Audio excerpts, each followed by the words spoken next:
Bench, you ready? I'm ready. All right. Okay, we'll get Moshe.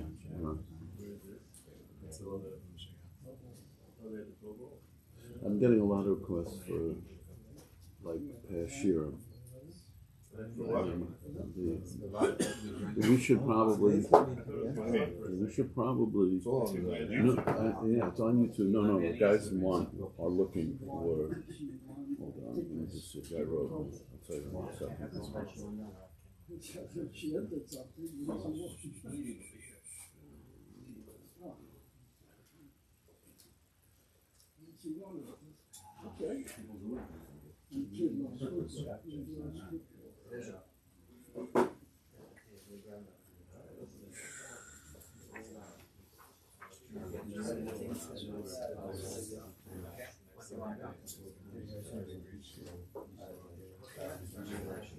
The Myron Thomas guys asked me. I mean, the assertions they had I suppose this. I mean, I could go back and just click. I mean, we should probably keep those in a folder. I know. I'm not. Yeah, I would just give the guy whatever we had. I mean, I can just go back and. In case we probably should keep it in a folder. I know you want that folder. Yeah, I don't know.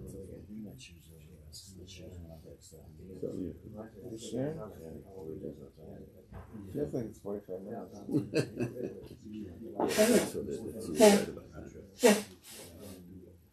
Oh, I forgot to say, right? He's not going to share for me. I'm going to tell you. Right, so you better get up there. I know there's something still on that. It's going to be very active.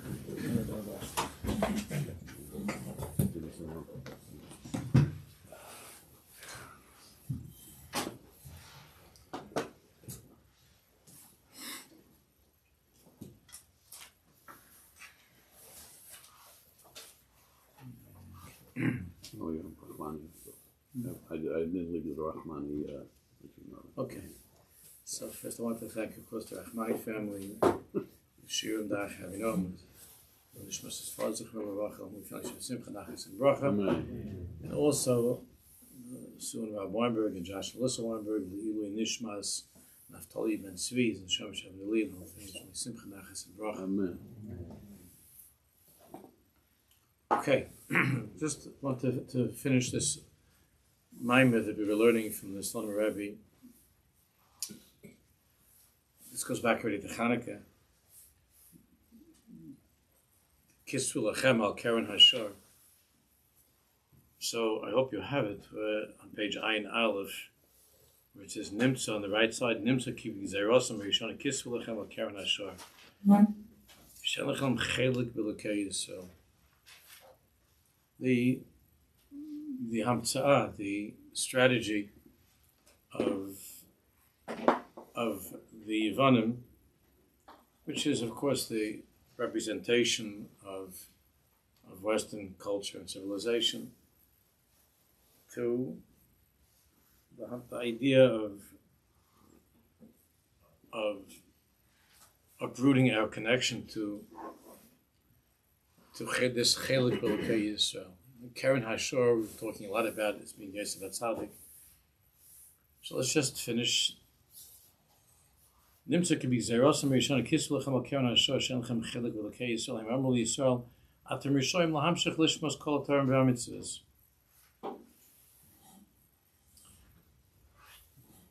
They were not against our keeping Torah mitzvahs.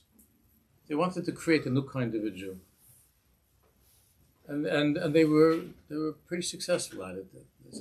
To create a tipus of a Jew that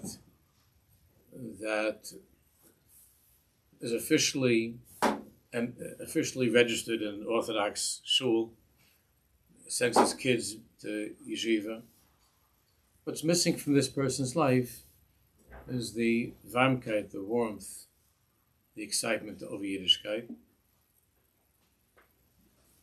And the way to uproot that warmth and that connection to Yiddishkeit while allowing the person to remain in the official framework of being a Jew is to uproot the Kedusha. Kedusha Sabris, Yosef HaTzadik. By taking Yosef HaTzadik out of the picture of our lives,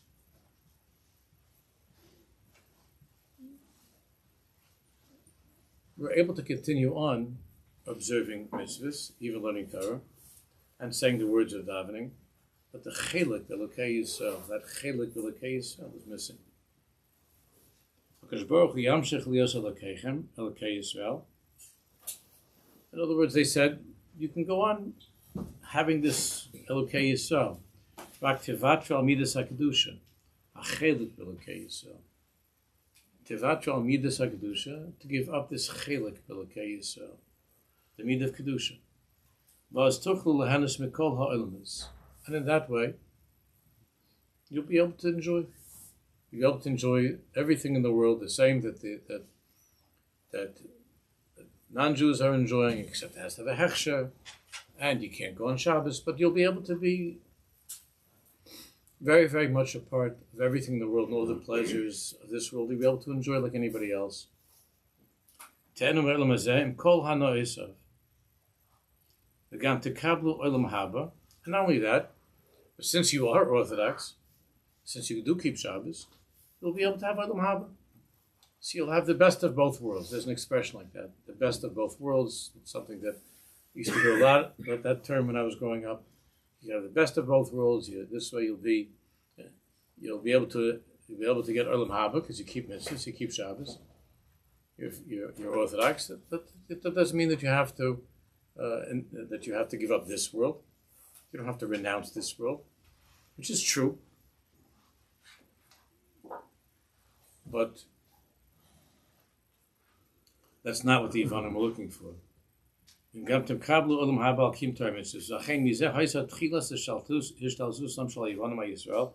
was the beginning of their control over us.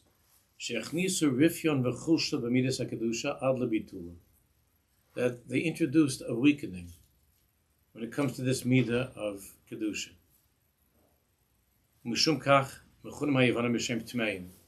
Therefore, in our davening, we refer to the Yevanim as Tmeim. As Tmeim, the impure ones. As Tmeim.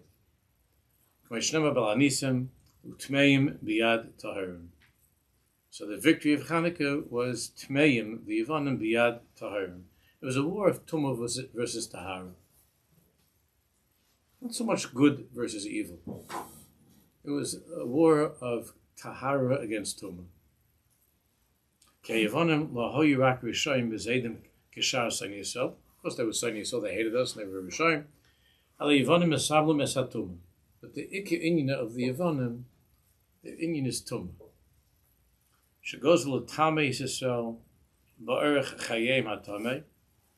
Their goal was to be Matame us with their lifestyle, and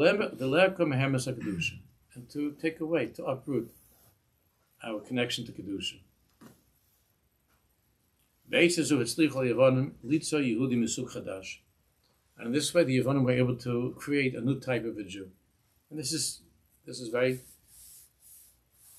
very much a part of what we're going through now. This new type of a Jew. What is this Suk Chadash, new kind of a Jew? Yehudi shemitzarev shmiras Torah mitzvahs, a Jew that is observant, he keeps Torah mitzvahs, goes to shul, puts on film, sits in the sukkah, and so on. So mitzarev shmiras Torah mitzvahs, yachad olam hazeh al kol hano'isav, but together with all of the pleasures of this world, not to deny himself any of the pleasures of this world. V'ayidei kach hechshichu es eineihem shel Yisrael. And that's the meaning of this strange gzeira, to engrave on the horn of their ox, of the animals, the oxes, Karen shows Yosef HaTzadik, Ein lachem chelik belokei Yisrael. And it caused the darkening. Hechshichu eineihem shel Yisrael, darkened their eyes. V'sigu es materasam l'salik legamrei es ha'or me'am Yisrael. And they were successful in taking away the light, the or from Am Yisrael. Hem hiviu us on the matzav she'ivdu is kel chai chelkeinu. As we were talking about the bris, we say those words. Kel chai chelkeinu. Hatzel yedid shareni mishachas. Van brisa shesam b'v'sareinu. The bris of Avraham Avinu, the kedushas habris, shmiras habris is that which gives a person that feeling of kel chai chelkeinu, surrender that Hashem is alive, the Yiddishkeit is alive. To be on fire with Yiddishkeit. V'sosam libi v'ora einai, gam heim ein iti. So this is the new type of a Jew, a sug chadash. I don't like to use the term modern Orthodox because that implies something people get insulted. It's meant, people will take it to mean like, you belong to a certain kind of a shul. It's not, this is, you have nowadays that you have a guy that has a long beard and pays and he has white socks and he's modern Orthodox. Because we're not talking about anything political. We're talking about a Yiddishkeit that is cold. Without that kel chai chelkein, doesn't have to do with affiliation. That whether you go to Young Israel or you go to Bobov and Satmar. It's a certain typus of a Jew that he's lost his feeling for Yiddishkeit. He keeps the misgeris of things. He observes. He wants his kids to be from and so on. And he wants to go to Olam Haba. He believes in Torah mitzvahs, but. Davening is 30 seconds too long. It messes up his whole Shabbos. It's not with a feeling of connection. It doesn't feel connected to it. This is the type that the Yevanim wanted. That, for lack of a better term, to call modern Orthodox, but it's not about whether you go to Ramaz or you go to Satmar. That's not what it's about. It's a certain type of a Jew. It's not about your politics and about your hashkafis and your philosophy. That's all something else. The Yiddishkeit is Yiddishkeit. That doesn't have that fire.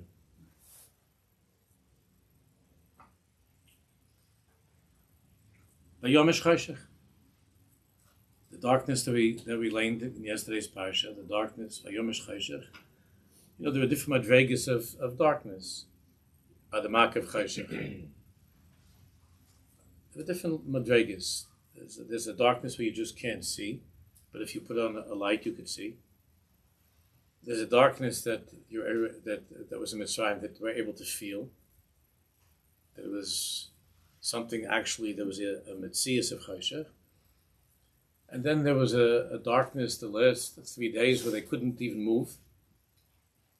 They were like sitting in this encasement of darkness.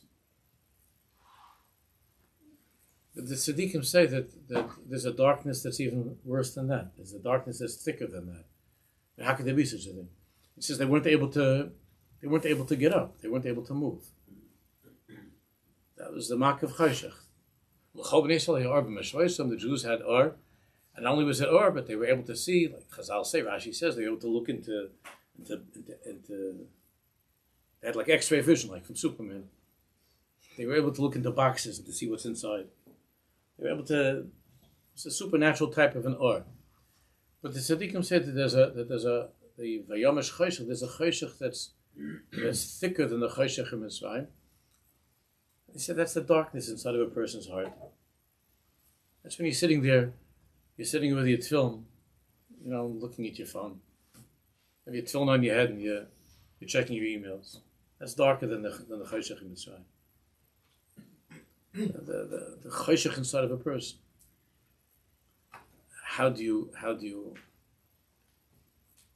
overcome that? Ner Hashem, Nishmas Adam. Ner Hashem, the candle of Hashem is Nishmas Adam.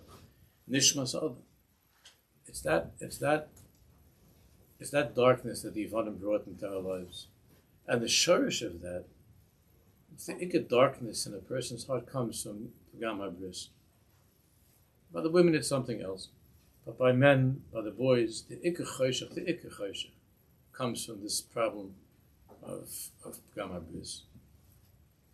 there's a darkness in the heart that it immobilizes a person. You're stuck in something that you can't get out of. That darkness is worse than the darkness that was in Mitzrayim. Vayom Choshech. Kasher Or Elokim Lo Noga Alayim, and the Yevonim understood that when a Jew doesn't feel anymore that Or Elokus, that Chelik, that Kel Chai Chelkein, that living Elokus inside of him, Nasu Karm L'Torah Mitzvahs. Then through that, it takes longer, but the Yevonim are very patient, that through that there'll be a coldness eventually to Yiddishkeit. There'll be Karm L'Torah Mitzvahs. All of the Yiddishkeit, all the mitzvahs are without any feeling at all. Biyavshus, totally dry. Chayse behirus, completely unclear. Why am I doing this? What's the whole point of all of this? Ulaloi tamu dvekus, without any taste, without any dvekus at all. The libam rachak mimeni, as the Navi says, that they do the mitzvahs, but the heart, the libam rachak mimeni, but the heart is very far away. V'kach nitol mehem hamachsoim hayochid sheyochel lamed keneged tarbus yavam, and through that, what they lost was any ability to overcome, to withstand the pressure of giving in to the tarbus yavam, to the culture of yavam. Hagosha sa'or hanerav tam ru'uki toiv Hashem. Losing that sweetness of Yiddishkeit. Tam ru'uki toiv Hashem. Memela kvar nimshechu achri hayofi shel yavan. If your Yiddishkeit is totally dry, if you don't have that kel chai chelkeinu, then the beauty of Yavan is very, very seductive. Everybody wants to have pleasure in life. Everybody wants to be excited. And if you're not excited about your Yiddishkeit, so then the Yofi of Yavan, Yaftal Akim Yefes, then Nimshechu Achri HaYofi Shel Yavan, V'yoiniton lahashpi alei mechol minei mashal shav umeduchim shel tarbus Yavan, and then you could be drawn into all of the darkness of that world of Yavan. It's just a matter of time. Years ago I told you a Maisa from the Baal Shem Tov HaKadosh. I remember the first time that I told this Maisa was by my children's Sheva Brachas, by the first Chasna, by the Sheva Brachas, by Mirim Binyamin Sheva Brachas. I remember it in Brooklyn. And the story of Baal Shem HaKadosh is that many of you know this story. Well, the Baal Shem used to go into the Beis Medrash, and he would choose a couple of chevra to come with him somewhere. That was always like a big schus. The Baal Shem would take some of the guys to go. They would go with him and see something, learn something. So once it was freezing cold, probably much colder than today. It gets cold over there. And the Baal Shem HaKadosh went to Beis Medrash, and he pointed to a few of the Chassidim to come with him. And they went. And they were going. There was no kvitzis there. They didn't go to Bermuda or anything.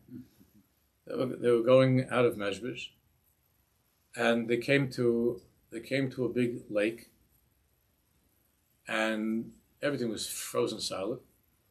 And by the lake over there were many of the local goyim were standing around the lake, and many of them were skating on the lake. And the Baal Shem HaKadosh wanted to go there. He said to stop they were going with a sled, whatever it is, to stop, he wants to go over there to see. And the Chassidim did not want to go, because what was popular in those days, in that part of the world, maybe they still do it to peasants, I don't know. What was popular is that they would go skating, and it was the holiday season, winter, and they would go and they would skate into the ice. They had their galachim priests, and they would skate into the ice crucifixes. And this was like a part of their winter fun, the winter spirit. They were making slumim. They were making crosses and the crucifixes in the ice, and they were standing around. They were singing songs, Christmas songs. So the Baal Shem HaKadosh wanted to go there, and the Chassidim said, "Rebbe, it's not for you." The Baal Shem said, "I want to see that," and even the Goyim were very, very surprised, and they all the Baal Shem Tov was there, and the Baal Shem Tov stood over there by the edge, and he was watching the children skate into the ice, the crucifixes, and he was misragish. The Baal Shem HaKadosh was like in the place of Dveikus, and everybody there was very shocked by all this. And he was watching this for a few minutes, the kids skating in the ice. And then he said it's time to go back to Mezbez, and they went back. And of course they asked, what was that, and why did the Rebbe want us to see that? The Baal Shem HaKadosh said that, he said, you didn't see what was going on. He said, we saw that they were skating, they had a holiday, whatever, they're skating. So Hashem said, water is the source of life. Everything we have and our existence depends on water. But that's only when the water is warm. It gives life. But when it's frozen, it becomes ice. And once it becomes ice, then it's just a matter of time till you're carving crucifixes in the ice. That's what he said. So you have the bracha that I was giving my kids by the Shabbat bracha. Is said, people get married, they're under the chuppah, everything is warm, it's gewaldig. You have to be very, very careful in life because they can creep a coldness into your marriage. They can creep a coldness into your Yiddishkeit, and you don't know how at some point how it happens, but over time. That which was once alive, kel chai chelkeinu, becomes frozen solid. And once it becomes frozen solid, then it's just a matter of time until there's all kinds of tumah that comes into your life. That tumah is some wife that doesn't know that her husband is looking at disgusting things on his phone. Under the chuppah, they were surfing in the warm waters of Bermuda. They were surfing. Now it's ice cold lake someplace in Ukraine, frozen solid, and there are crucifixes in the ice. What crucifix means that tumah just has a way of creeping into your life. So the strategy of Yavon was brilliant. The Jews get very crazy if you tell them they can't keep Shabbos. If you come after Shabbos, if you close down the mikvahs, if you close down the kosher butcher shops, they're going to go crazy. People have tried that before. It doesn't work with them. It makes them stronger. We're not going to do that. We'll start like with Netflix. You know what? It'll even be like a Netflix about something in the Middle East. Fauda. Something like that. You heard about that? I don't know if it's still on, but it was a very popular. Unfortunately, it's in real life. You don't have to watch it on the television. And with that, by Netflix, I never saw Netflix. It's a channel of some sort. But by that, then in every single show there'll be something that's not that would be more like in the house of Potiphar. You understand? A little bit that looks like Eshes Potiphar, because every show, in order to be successful, they have to have. Even the news nowadays, you can't watch the news because they put glamorous women in. It's not like Walter Cronkite sitting there anymore. Nobody's going to put Walter Cronkite. You don't even know who Walter Cronkite is. So they're not going to have some old guy sitting there, on the television. Who's going to turn on? You're going to get some guy to turn on the news. You're going to turn on the news if you have some old guy over there. So instead, they put some glamorous, girl onto the news, and then every single guy all of a sudden becomes interested in current events. You know? So every single show, every single thing has to have something from the house of Potiphar. That's it. That's a klal gadol in all of entertainment, from the most boring to the most exciting. Nobody's going to be matzliach by putting like grandmothers on. It's just not how it works. So the Indian is to somehow get into that life of this Jewish person, that choshech of the house of Potiphar. And naturally, that's going to after you saw something like that by Marav, it means that by Shachris is not going to be the same Shachris. It's not going to be a warm Shachris after you're watching such things. It's not going to be a warm Shachris. It's going to be a cold. The Shachris already. It's going to get colder. The Shachris. And then it was interesting last night, so I'm going to watch something else tonight. And then before you know it, the Shachris is frozen solid. Frozen solid. He's still going at all. Even if you're going, it's frozen solid. And then once it's frozen solid, the Baal Shem HaKadosh said, you see, they're already skating and making crosses in the ice.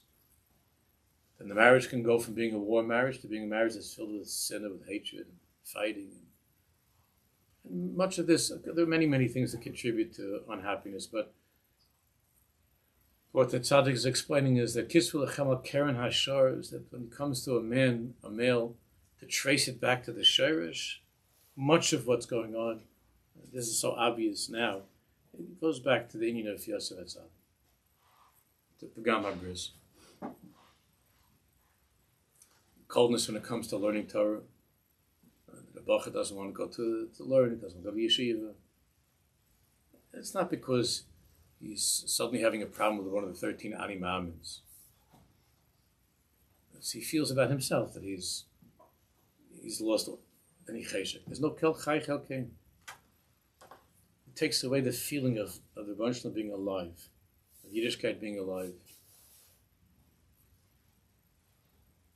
And that's what's with the phones and with the boys and the girls with the phones and it's how to fight against this. How are these kids now that they're being raised? Because this is the first generation. There are people here that are young enough they don't even remember what it was like before there was a smartphone. What's going to be with them in their marriages? We don't even know yet. It's a new generation. The generation that was raised without making eye contact with human beings. A generation that was raised with that in the course of one day they saw more tumah than we saw in 20 years. They see in one day. You can see. And they're going to be married. These are going to be husbands. These are going to be husbands.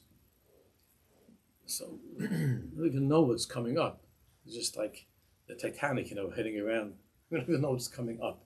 Next upcoming events. And these husbands, these wives. And the darkness in the heart is thicker than the darkness of Mitzrayim. And the boy doesn't have a cheshik to daven, doesn't have a cheshik to learn. Loses his cheshik for his wife. Doesn't have a cheshik. This was the mahalach of Yavin. It's a different mahalach. It's not Amalek. It's not Hitler Machshamo. It's not Eichmann. It's longer and it's much smarter and it's more dangerous. It's very, very easy to slip into it without even realizing that it's happening to you. It's very easy. Yehudi kazeh she'ma'olam lo yira melech b'yofyo. So this type of a Jew, again, this modern Jew, for lack of a better term, it's nothing to do whether you're Williamsburg, the Five Towns, and Teaneck, or Lakewood. It's the same. This cold Jew. Yehudi kazeh she'ma'olam lo yira melech b'yofyo. He never saw the beauty of the king. the only beauty that he's excited by is the Yaftal Kim Liefes, is the beauty of Yavan.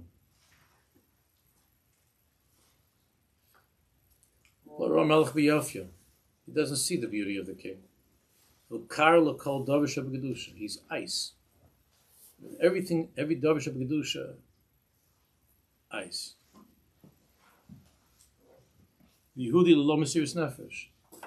He's a Yid, he's a Jew that if he has to do anything that requires the slightest bit of an effort in his Yiddishkeit, it's Mesiris Nefesh.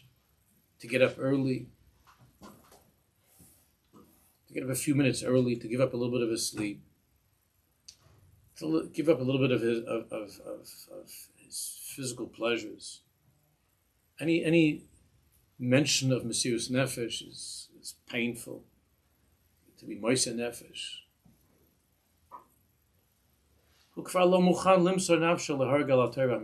is not a person who is prepared to die for Yiddishkeit, for Torah mitzvahs.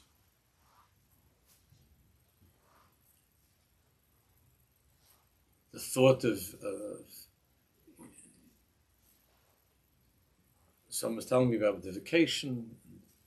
There's a problem with a minion there. He's going to vacation, so he's still on vacation time. So this was a few weeks ago. He was talking about vacation. That his wife wanted to go to a certain place, and he said he didn't know what to do to daven tefillah b'tzibur, to daven with a minion. So I said that the place that he was talking about, I thought I remember that there was. He said no, there's no. He said that there's no Chabad there, in that area where he's going to be. There's no Chabad. But I said, but there's no. I thought there was no. He said, yeah, there is there, but they daven Shachris at 6:30. So I said, so he said, there's no minyan there. Because he was hoping, he wanted to tell his wife, because well, there's Chabad, we could daven at 9:30, So I said, there's a minyan there at 6:30. He said, it's vacation, 6:30. 6:30. This is Mesiris Nefesh. So go to bed an hour earlier. I don't know. I guess watch less of the Netflix. This is Mesiris Nefesh. The feeling of Mesiris Nefesh. It takes when a person is in a place of coldness. There's no cheshik to go this above and beyond.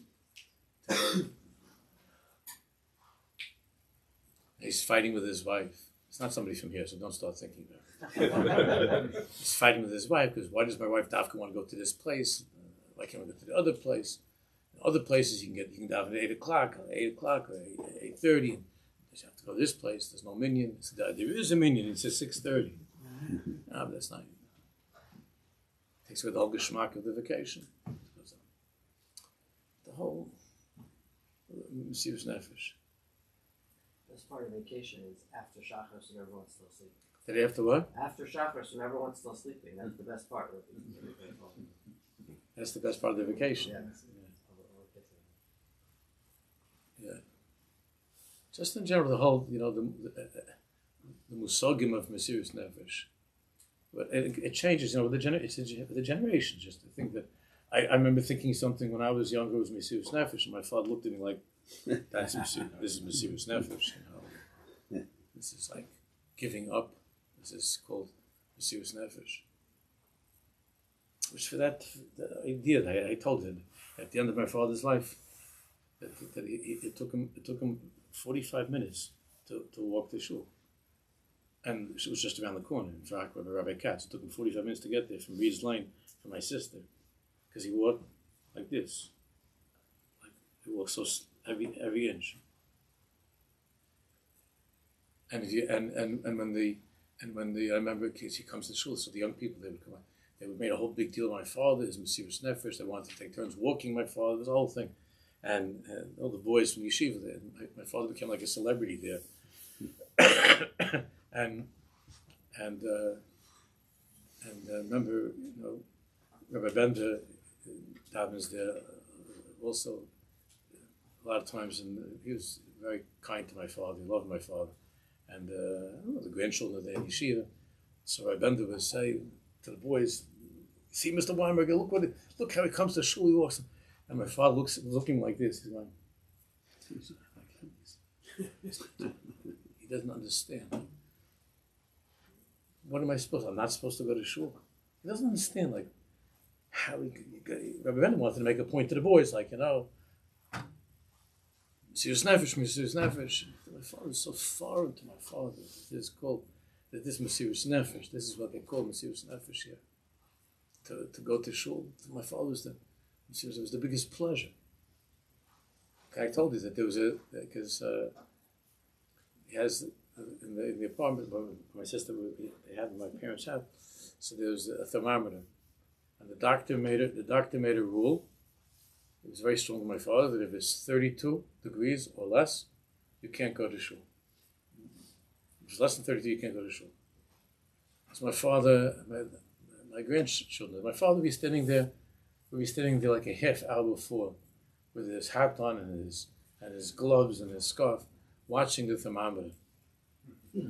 Not that it should be less than that. It should go up to 32, and it would be sometimes it would be like 30 because my father would say, "Sure, it's good," and my sister would say, "It's not 32."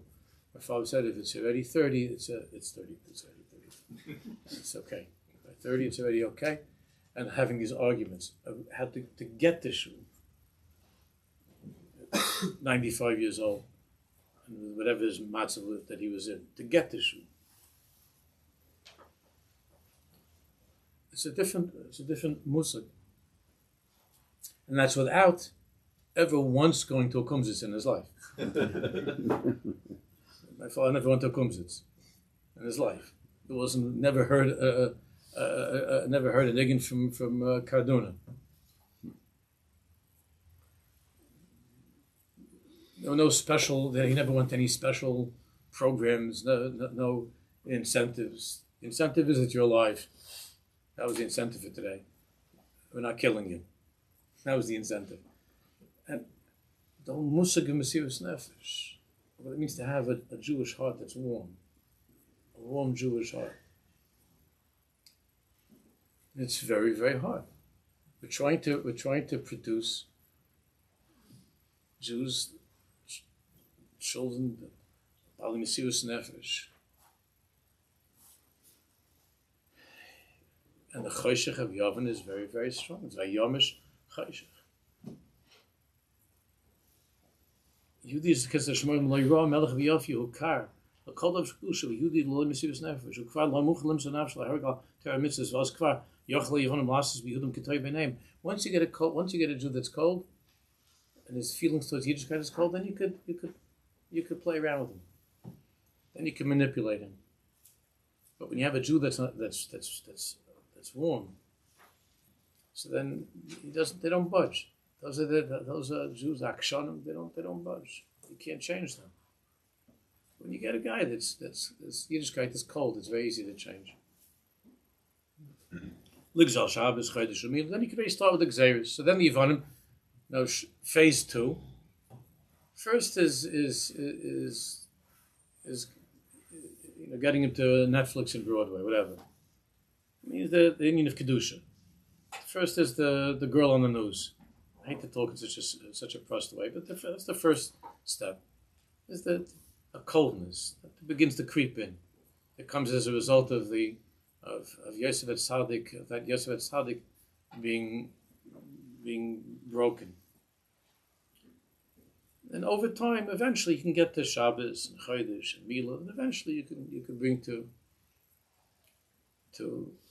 Gzeiros against Yiddishkeit altogether. Lashkichem terasecha, lahavirim, michukei ritzenecha. Haisha sherish hakol haisa Gzeiros kisv lachem al keren hashar. The sherish, the root of the whole strategy was kisv lachem al keren hashar. Keren hashar is Yosef HaTzadik. To try to damage that feeling of kedusha in a person's life, that connection to kedusha.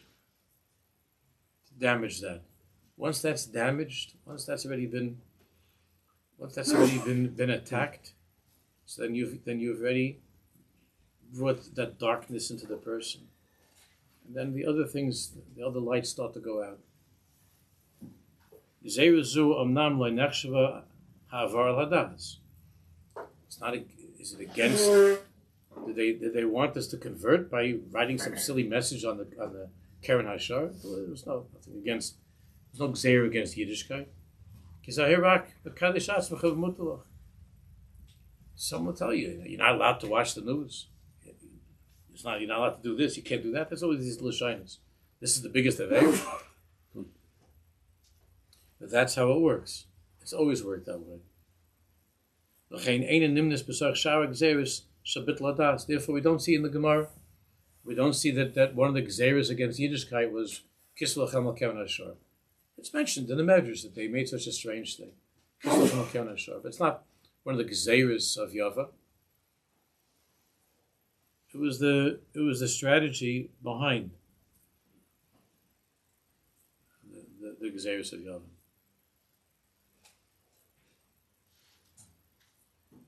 You see, this is how it works. It's how do you weaken Jews in order to make them more vulnerable? So before the whole thing happened, before that happened, what was going on, the judicial reforms and the fighting was going on between Jews. And our enemies understand that when Jews are fighting with each other, when Jews don't get along with each other, so you're not allowed to have Jews aren't allowed to argue, Jews aren't allowed to fight. There's some sort of initiative to have an argument over judicial reform. It's not. Our enemies are always watching very carefully to see when Jews are fighting with each other. When Jews are fighting with each other, like Yosef and his brothers, that's the time. Then they're very, very vulnerable. It's always like that. They're smart. They know that when we're together, that we're invincible. But they know that when there's all this stuff going on. So then they see that weakness. So the Mahalach of Yavin was how to bring about to a certain weakness, a vulnerability. And when it comes to this Indian of Yosef HaTzadik, that's what makes it a Zohar male very, very, very vulnerable. Achi hoisa hashorish v'hareka. The shorish v'hareka shall yoda hetzlicha yevanim lahachshich eineim sheyisrael. To bring a choshech into the darkness, into the heart of a Jew. We're supposed to be l'chol b'nei Yisrael he'orba ma'yishvayisa. When we were in Mitzrayim, even though there are many things that we had problems with, but we know Chazal tell us that when it came to the Indian of Yosef HaTzadik, we were strong. There was only one Maisa that happened. Even that Maisa was a strange Maisa, but otherwise, Jewish families were strong. But that they didn't change their names and their clothing and the language. That these are big. You're not allowed to wear your clothing. You can't wear an Egyptian suit. That's the big Indian, an Egyptian suit. Again, it's not. It's a matter of the culture. It's a certain very, very clever, insidious way of reaching into these changes of language, of culture, language, names. What's the biggie? It's not fair to use a Goyish name. You have to use a Jewish name. But you see what happened with Yosef HaTzadik? That Paro wanted to called him Watzaf Nespanech, wanted to give him an Egyptian name. And the Svarim talk about that. That means that Yosef shouldn't be called anymore Yosef. He should be called Saf Nespanech. He shouldn't be called Yosef. And that's why Sefer Shmos speaks, Eilish Shmos B'nei Yisrael Aborim Mitzrayim. You start changing the name. So it's no longer Reuven. He's no longer Reuven. You call him instead Robert. He's not Reuven, he's Robert. He's not Shimon. He's whatever. So it's a very, very, very gradual process. But through history, it's what's caused the most damage. Until ultimately, the Shtadach Leim Lahachtir Behem is Tarbusam Levatel Dosam. Lahachtir Behem Tarbusam. What happened to the Jews that came to America from Russia, from the pogroms at the end of the 19th century? Those Jews that came from Russia, came from Germany. Right, in Germany, there's already a lot. In Germany, there's already a lot of assimilation in Germany. But the Russian Jews, the Yiddishkeit was strong in Russia. But they already started, with the Bolsheviks, the communists. We told them before that, and they started coming to America.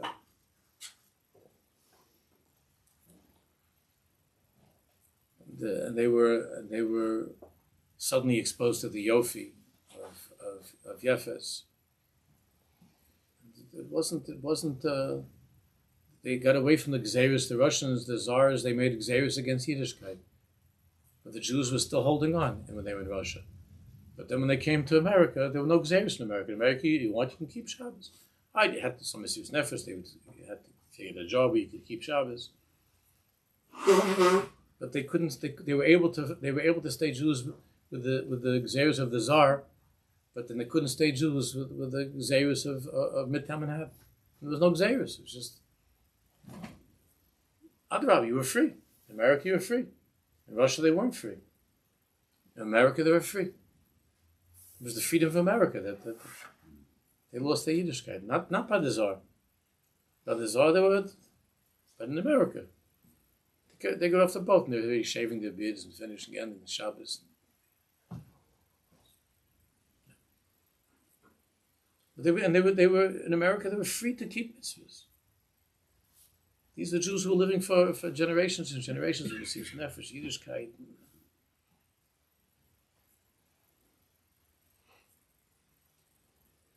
That's losing that feeling of kel chai chel kein. Now we're going to just finish we'll finish the Maimer next week. But the Milchama against Yovan is a Milchama, of course, of the Or of Pnimius HaTorah, of Yiddishkeit that's deep. If Yiddishkeit that's with fire, that's the only way to fight against this. Is that without Yiddishkeit?